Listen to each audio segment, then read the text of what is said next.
morning, America. Today we are going to be talking about sorority recruitment. We decided to make this video about rushing in a sorority. Faith went to a little bit of a smaller school when she rushed. I go to Michigan State University, so we wanted to make this video about the whole process, you know, the questions they ask you, what it's like, opportunities, connections, and we just wanted to share that with you because before I did it, I knew that I was super confused. I didn't know what it was. You see it in the movies and it's a lot different. So that's what we're going to talk about today. I feel like the stereotype of Greek life is super far off from what it actually is. Because obviously, like Faith said, you see it in movies and it looks like this crazy, extravagant experience. Being in a sorority, constant parties all the time, always at fraternities, just go. Super iffy about doing it because I don't fit the Greek life stereotype. I'm not a sorority girl. Neither of us are. I know you see on Instagram, everybody's perfect all the time, super put together, makeup, hair done constantly, kind of like stuck up, whatever. That's not neither us. of us would fit that category. When I went to mine, I just wanted to make friends. Just try it out. The whole process of sorority recruitment, it's a very long process. Well, for me it was. For her, it was not. My recruitment process took place over the span of 2 weeks. The first day, there were 14 houses and you have to go to every single one of them. It takes up the entire day. I think the first day of rush was like 10 hours for us. We had to be there at 7 a.m. and we didn't get done until like 10 p.m. And you have these recruitment guides. They are basically there to help you through the whole process. They walk you to the houses the first day, and before you go into the house, they line you up in this perfectly straight line outside of the house. If you're not dead silent, like you're getting screamed at. So then the girls open the door after the like last minute and the president and someone else comes out. And this part is kind of like the movies. And they go, "Hi, I'm so-and-so and I'm the president of blank chapter," and then they invite you in. Normally the girls that are talking to you will kneel because they're not allowed to sit. And so we would sit in the chairs, the girls would kneel, and obviously the conversation going around the whole house, so it's super loud. And each house was, I think it was a 20-minute conversation. They'll ask you, where are you from, hometown, where'd you go to high school, what made you come to state, what's your major? Every single person I talked to, that was one of the first things that they asked. I mean, I get it, like cut them some slack, like what else are you gonna really talk about? But it was like, what's your major? What's your major? What's your major? And I was just like memorize. I play basketball, I'm a nursing major, and I have a twin sister. Like, it was just like a speech. From then on, you pick the houses that you like, and it's a mutual selection process. Like if you pick them and they pick you, then you get to go back. But if you pick them and they don't pick you, then you don't get to go back. A lot of people get super upset about it. They don't get the house that they wanted, whatever. But I'm not joking. Like some people will cry, like literally cry. Sobbing. I didn't get it. And I feel like I'm talking a lot. So Faith, tell you about your first day. Mine wasn't quite like that. Ours was, there was like a bunch of booths around our campus. They tried to attract you, like people were like, "Oh, you want a goldfish? Like, come to my booth." They gave us forms and flyers, and you filled out the flyers and you took a picture of it and you emailed it to the president. Super basic questions. It's kind of better than talking to a million people. Yeah. And then when you email them in, they would email you back and they would say, "Come to our meeting, we'll let you know what our sorority is about." And they did a thing called speed dating. So you lined up and it would be one-on-one conversation and you got 60 seconds for each person. Second day, they tell you their philanthropy, which is a charity that they are partnered with. It's different for each house. They'll ask you a little bit more in depth. They'll ask you, are you enjoying the recruitment process? Why did you decide to rush? Blah, blah. And honestly, when I was having these conversations, I was so straight up because that's how you have to be. You can't be fake during these things. They're all gonna be fake like that. Exactly. Second day, then you kind of got to show off your own style, I guess.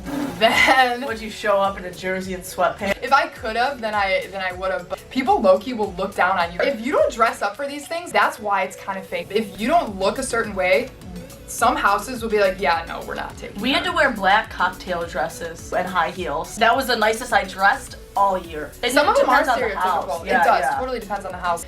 Then values day is when you actually kind of start to dress up and the girls are supposed to tell you the values that they have, like the house. Most of the times the conversations don't really consist of that. You kind of get more deep into like what the house is about, what the girls are actually like, blah, blah, blah. You can ask them real questions, not just like, what did you do over the summer? Let's just fast forward, okay?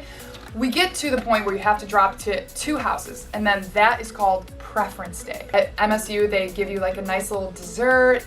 We see you fitting in this house. It's kind of culty, okay? It's kind of culty. Right, like give me a red envelope to tell me I'm in or something. No, I'm actually not kidding. That happens. Like, you know the door chants you see? The door chants on like Twitter and stuff? That literally happens. They stand out and all the girls will do the door chant. They put some good effort into that, I'm not gonna lie.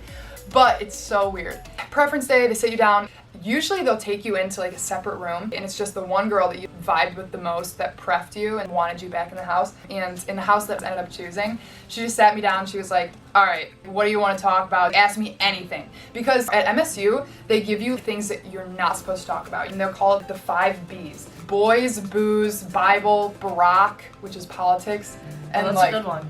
Yeah, and something else, I don't know. Did you guys have that? No, but we could only answer the questions they gave us. So they literally put 10 questions on the screen and you had to go from question to question to question to question to question. And when you were done, you were like sitting there and thinking of how do I make this so that it fills up the full time. Because I remember for a few people, they were like dead silent at the end. They were just sitting there and they were like, nice earrings.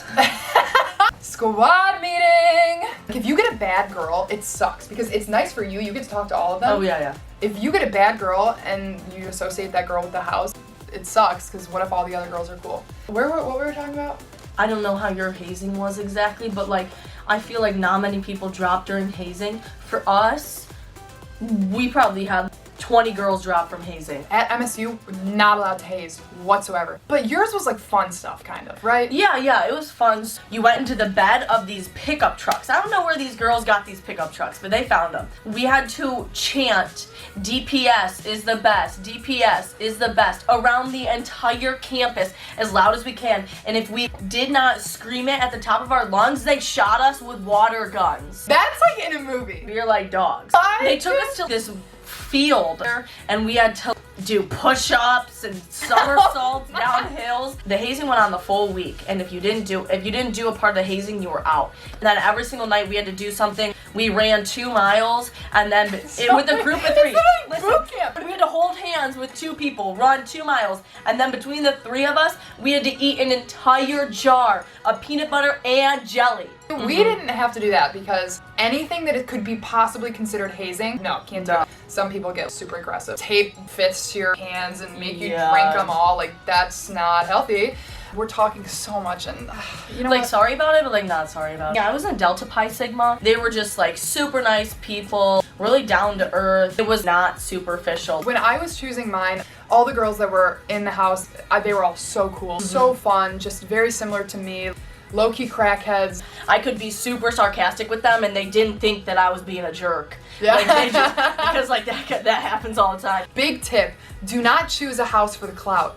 Fact. Don't choose a house for the clout because at MSU they're top tier, middle tier, bottom tier, and everybody gets stereotyped. Oh, this is the rich house. This is the pretty house. Like, who cares? Literally. If you are going to do this, you have to choose people that you are actually going to be friends with. You can't just choose people that partner with the best frats or have the best parties. Because time and money. Money, bro, money. So much. You're like committed to it. You're with these girls for 4 years, so I can't even imagine picking a house for the clout. Dude, low key, it does get in your head because you're like, oh, this is top house wants me. Like, should I pick it? Even though you have like the worst so conversation. good in my Instagram bio. Exactly, bro. You cannot choose it for that reason because you will be miserable. You'll be so unhappy. But when I was choosing, it was kind of like, all right, which house can you picture yourself looking like a homeless man, just disgusting? Who's gonna be like care about when something happens in your life and you're like upset and they're gonna take care of you? Or you can have fun and be a weirdo, like a crackhead. You have to be in touch with yourself. And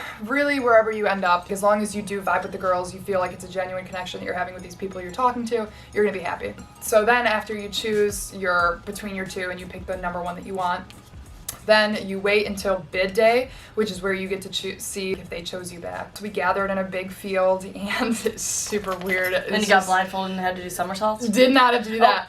We each got an envelope and we all had to open it at the same time. 5, 4, 3, 2. Oh my god! Yeah! people are like, oh.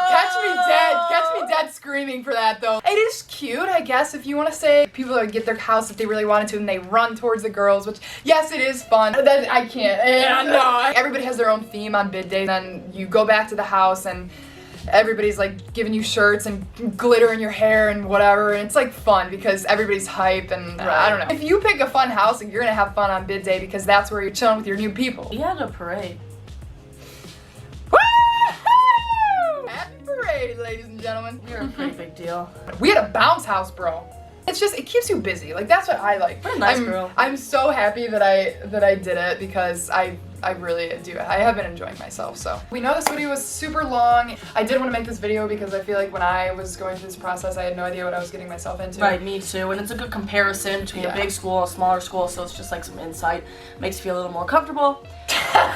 There'll be better videos. They'll be better, I promise! But when the camera died, I was like, Faith, we'll get better at talking to the camera because this is so awkward. Like, anyways, stay tuned for the next video.